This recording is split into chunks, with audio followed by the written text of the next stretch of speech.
Hey guys, what's up? This is Bharat and today we're going to be reviewing the new HTC U Ultra. So let's get started.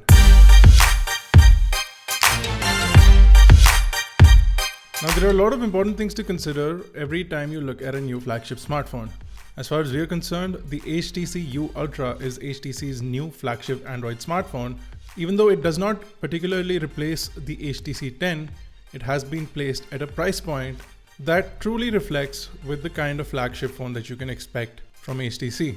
However, HTC is still working on an HTC 11 or a revision to the HTC 10, which will have some more enhanced capabilities. If you're looking for the best HTC phone or the next big HTC phone, the HTC U Ultra might not completely fit that bill. If you talk about the design and build quality of the HTC U Ultra, it's a completely new take from the company. They've been making metal unibody phones as their flagship phones for quite a while.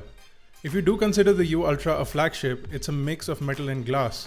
On the back, you get a glass that has been fused by paint in a way that it bonds with the several layers of the glass, giving you this extremely reflective coating, which makes it attractive to some people and extremely tacky to others. We find that the sapphire blue color is one of the best that HTC has offered till date. Over the front of the HTC U Ultra is a Gorilla Glass 5 glass protective display front, which protects not only the 5.7-inch Quad HD Super LCD 5 display, but also the secondary display, which is just a simple 2.1-inch display. The overall frame of the HTC U Ultra is built on an aluminum unibody, which makes it extremely sturdy, and the phone feels excellent and really durable in your hand.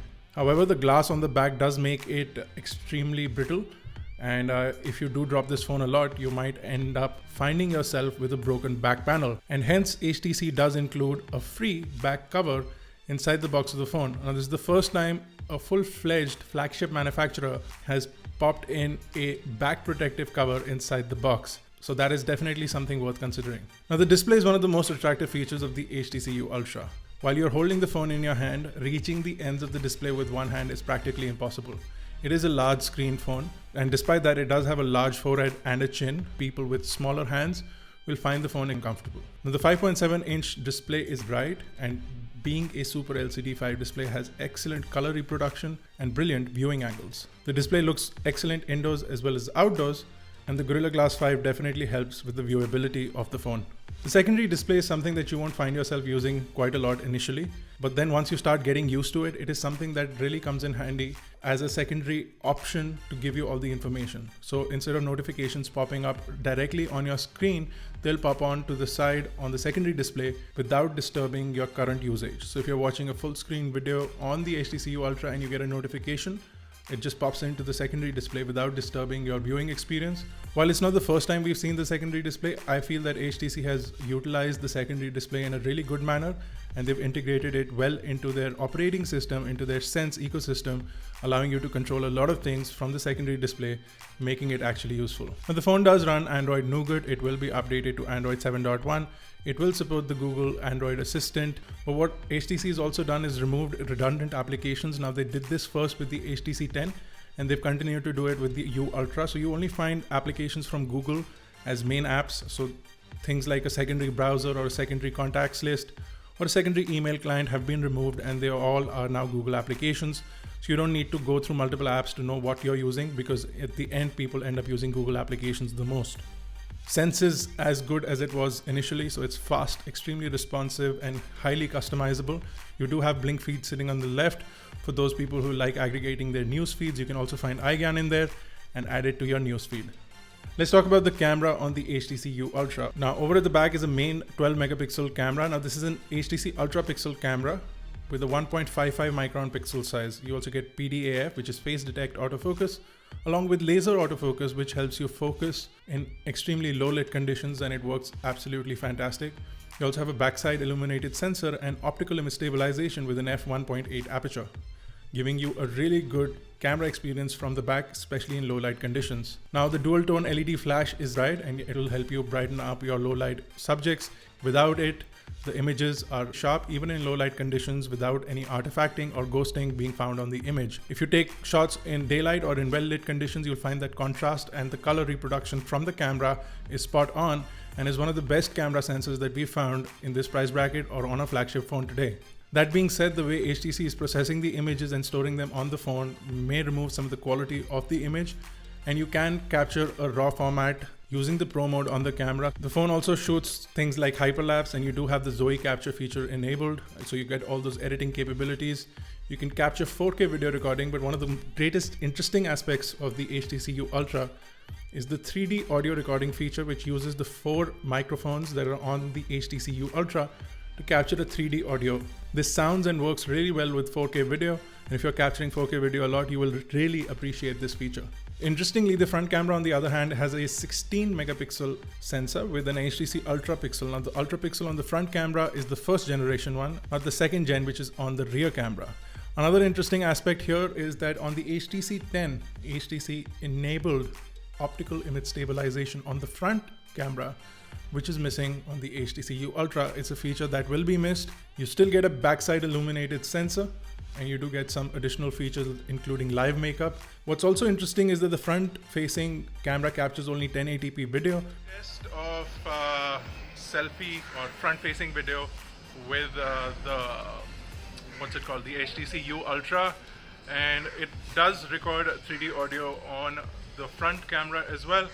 So whether this will translate into the final video that you see on YouTube, of course not, because it's going to compress it, but it's a good example of video, and it does do a fairly decent job of capturing the videos. You can see we are in bright lit conditions, but optical image stabilization is not there, which means that you get this shaky video that I'm getting.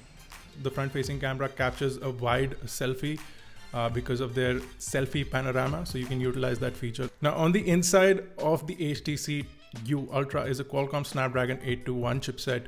Now this is the chipset that they used with the Google Pixel, and if you look at the design and the hues on the back of the phone, it's quite identical to the Google Pixel as well. So they've continued to use the same chipset. You get quad cores up to 2.15 gigahertz, and you get the Adreno 530 GPU.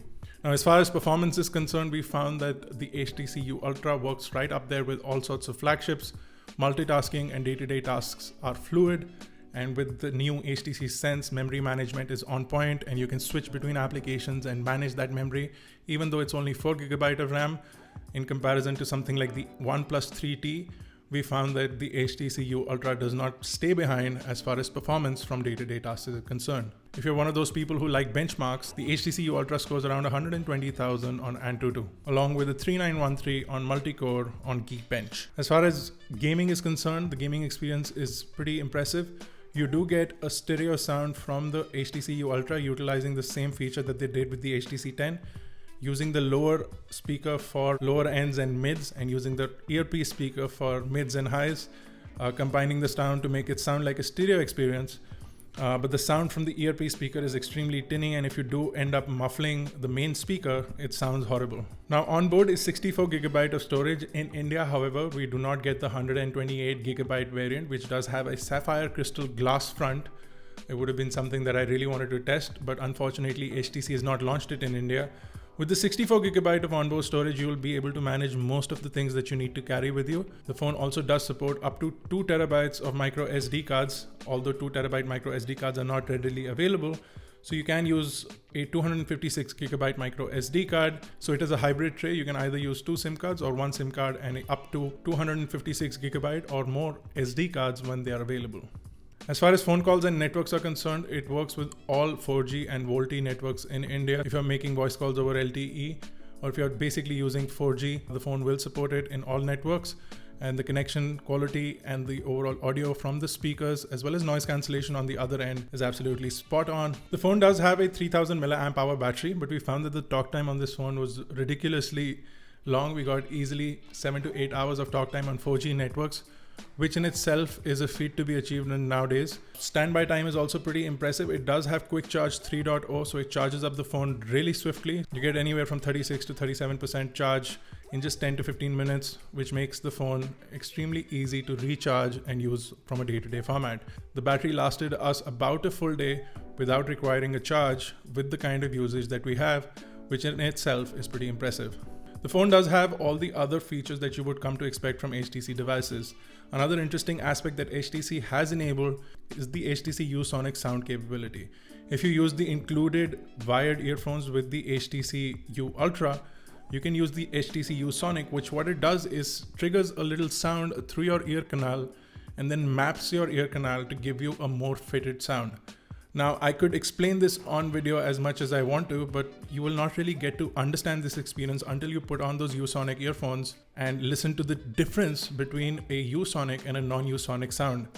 It's a great improvement for audio, and for those who like listening to music a lot, they will absolutely love this feature, and that feature alone will make this phone worth it. If you're using the 3D audio recording capability of the phone using 4K video from the main camera, the audio experience that you get from that can be enjoyed on U-Sonic earphones, and again, it is something that you will come to cherish only once you've heard it. Now, HTC has built a pretty complete smartphone. You get an impressive display with impressive cameras. You also get fantastic network performance and day-to-day performance. You also get good battery life from the phone. The only real thing that's keeping this phone on the back seat is the pricing, and the phone has been launched for $59,990, which puts it above the HTC 10, which puts it above the iPhone 7, which puts it above the Google Pixel. It also puts it above Samsung's S7 Edge, and in itself turns out to be the most expensive flagship smartphone available today, which according to us is not something that HTC can afford at this moment. While HTC has had a fantastic year with the HTC 10, they're not quite the brand that they need to be able to ask whatever they want for the phone. Granted, there are some interesting technologies on the phone, including the HTC Sense companion when it comes out, and the new 3D audio, which is inbuilt into the phone. That being said, the phone still seems a tad bit overpriced, but it's a pretty fantastic phone from the company. That's it for our review, guys. If you have any questions or queries, you can drop them in the comment section below or visit us on iGyaan.in to read the full detailed review of the HTC U Ultra. Don't forget to check us out on Facebook, Twitter, Google+, and if you're interested in grabbing yourself an iGyaan t-shirt, you can hit the link in the description below and you can get yourself into the family. This has been Bharat. I'll see you guys in the next one.